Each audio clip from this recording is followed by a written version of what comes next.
जो कोरोना की वैक्सीन है वो 1200 रुपए की है, और यदि 137 करोड़ लोगों को लगेगी तो 17 लाख करोड़ चाहिए, और बूस्टर डोज जो है ना 34 लाख करोड़ चाहिए। आपके बढ़े हुए इनकम टैक्स बेस जो कि अब 10 लाख का है, तो 10 लाख के इनकम टैक्स बेस पे हम 10 लाख करोड़ जो है इनकम टैक्स वसूल कर पा रहे हैं। ठीक है ना जी। तो हमें जो है 4 साल का इनकम टैक्स तो 1 साल की अकेली कोरोना की डोज में खत्म हो जाएगा। खत्म हो जाएगा, बिल्कुल सही।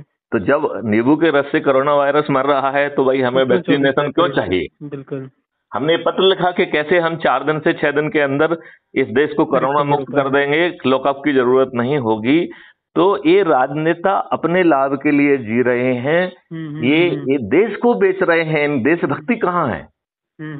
आप ये बताइए, नरसिम्हा राव की लूली लगड़ी सरकार ने एक एक्ट बनाया था, वर्सिप प्लेसेस एक्ट, राइट जी।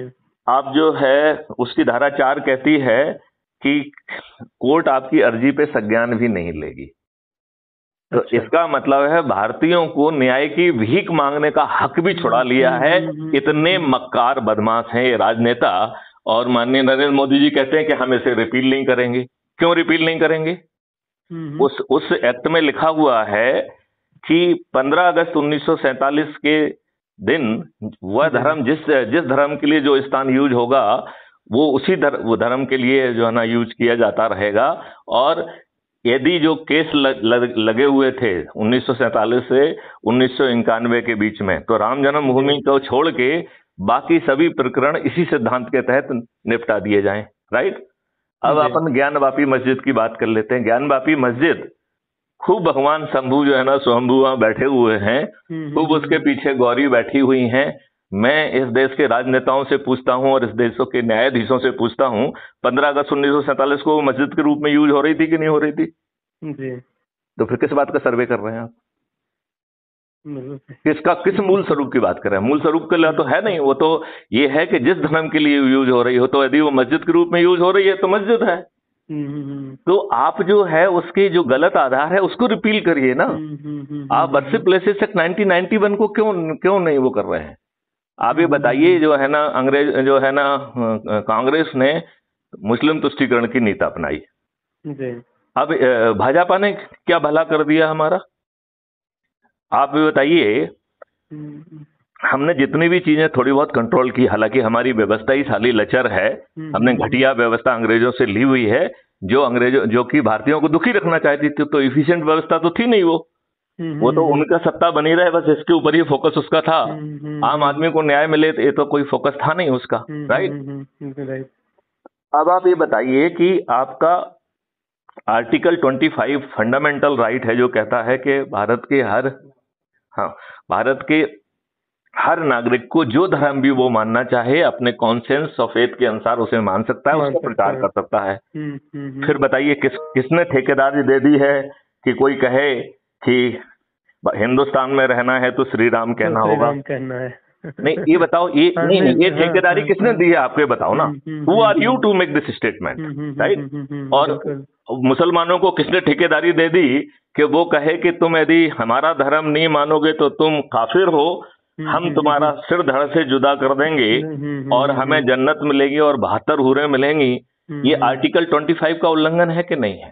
बिल्कुल है। तो फिर 4 सेक्शन का जो है ना एक एक्ट बना दिया जाए कि जो भी आर्टिकल 25 का उल्लंघन करेगा वो एक जघन्य अपराध होगा, कॉग्निजेबल होगा। उसमें तो कोई आम नागरिक हो या कोई नहीं, कोई भी किसी नहीं वो राजनेता नहीं, जो भी करेगा तो वो जो है संज्ञेय होगा, नॉन अवेलेबल होगा, 15 साल की सजा होगी और संपत्ति जब्त की जाएगी।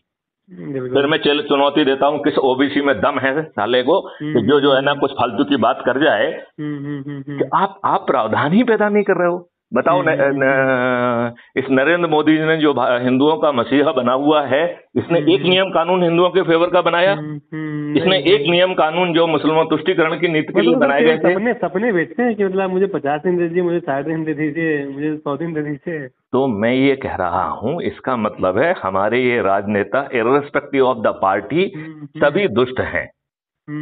एक देखो मुख्यमंत्री जो है वो भ्रष्टाचार के मामले में जेल जाता है तो वो दुष्ट अपनी अनपढ़ गंवार पत्नी को मुख्यमंत्री बनाता है। बिल्कुल। हाँ? एक दुष्ट जो है मुख्यमंत्री, जो अपने आप को सुशासन मुख्यमंत्री कहता है, वो दुष्ट जो है अपने राजनीतिक लाभ के लिए एक अनपढ़ गंवार नौमी फैल को जो है ना उप मुख्यमंत्री बनाता है। हाँ?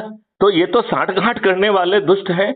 और आप ये बताइए, आज जो है 80% केसेस में एफआईआर दर्ज नहीं हो रही है, और जो 20% केसेस दर्ज हो रही हैं वो उन लोगों की हो रही हैं जो सांठगांठ करके पैसे देके इवन गलत एफआईआर दर्ज कर रहे हैं गवाह बनाने के लिए। सर आम जन मतलब जो सही है ना उसको तो मतलब न्याय मिल ही नहीं पाता है। नहीं, तो मैं ये कह रहा हूं कि ये राज्य सरकार की संवैधानिक जिम्मेवारी है जो शेड्यूल 7 की लिस्ट 2 में दी गई है।